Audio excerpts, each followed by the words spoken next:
Bonjour à tous, Fujifilm a mis à jour le X-T3 et le X-H1 dernièrement et je m'aperçois que certains continuent de galérer pour faire ces mises à jour. Donc on va essayer de faire une vidéo pour vous aider parce que franchement je vois que cette vidéo-là pourrait être utile à pas mal de gens.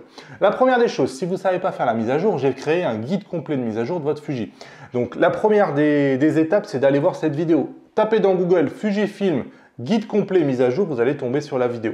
Malgré tout, même après avoir vu la vidéo, je sais que certains rencontrent des difficultés et on va essayer de les identifier ici, on va voir si c'est votre cas.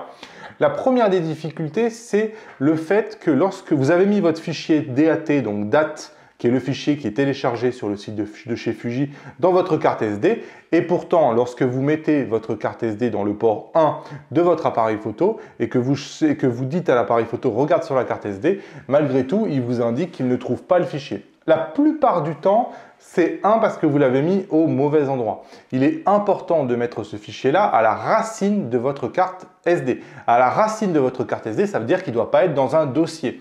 Par exemple, si je prends ce fichier-là, donc ce fichier DAT, hop, et que je le glisse, dépose, vous voyez, je le glisse, je prends le fichier, je maintiens avec la souris dessus et je le mets à un autre endroit. Ici, je le mets dans ma carte SD, hop, si je regarde dans ma carte SD, il est à la racine, c'est-à-dire qu'il n'est pas dans ce dossier-là, par exemple. Si je l'avais mis ici, on voit que ce fichier, maintenant, il est dans le dossier des CMI, ça ne serait pas bon.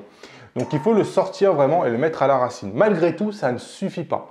C'est-à-dire que, potentiellement, pour des raisons qui sont très diverses, ce fichier qui a été téléchargé depuis le site de chez Fujifilm va être renommé par votre ordinateur sans que vous vous en rendiez compte pour des raisons qui sont vraiment trop complexes pour les expliquer ici.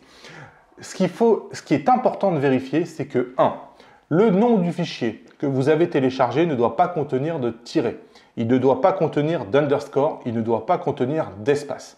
Par exemple, ici, le fichier qui est souligné, si je le mets sur ma carte SD, ça ne marchera pas. Je dois renommer ce fichier. Donc ici, en général, vous faites clic droit, renommer. Et je vais tout simplement supprimer. En fait, le nom du fichier n'a absolument aucune importance. Ce qui est important, c'est pas de tiret, pas d'underscore, pas d'espace. Ici, je le renomme comme ça. Et là, le fichier va être détecté par mon appareil photo lorsque je vais mettre ma carte SD. Donc ça, c'est vraiment l'erreur probablement la plus fréquente, c'est vraiment celle-là. C'est-à-dire un fichier qui a été renommé sans que vous vous en rendiez compte et vous devenez fou parce que l'appareil photo ne le voit pas. L'autre erreur que je constate, c'est que vous essayez d'ouvrir le fichier. Vous venez de télécharger ce fichier DAT, il ne doit pas être ouvert. Enfin, c'est même pas qu'il ne doit pas être ouvert, c'est-à-dire que votre ordinateur n'est pas fait pour exploiter ce fichier-là. Ce fichier-là, il est fait pour être ouvert sur vos appareils photo. Donc, c'est sûr que si vous essayez de l'ouvrir, vous allez avoir un message d'erreur.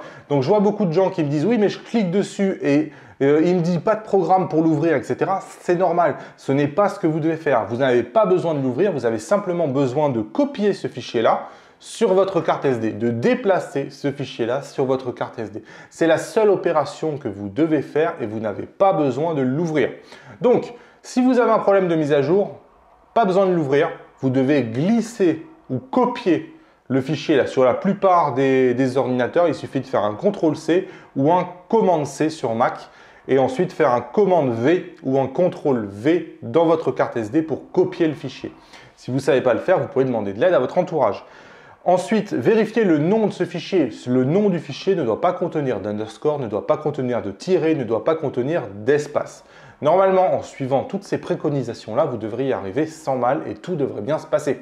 Voilà, j'espère que cette vidéo vous a aidé. Lâchez-moi les pouces levés vers le haut. En complément de cette vidéo, vous avez le guide de démarrage du fugiste débutant en cliquant sur les 12 conseils juste là. Et si cette vidéo vous a aidé ou si vous êtes déjà tombé dans les pièges que je viens d'énoncer ici ou si vous en avez d'autres, n'hésitez pas à les mettre en dessous de cette vidéo.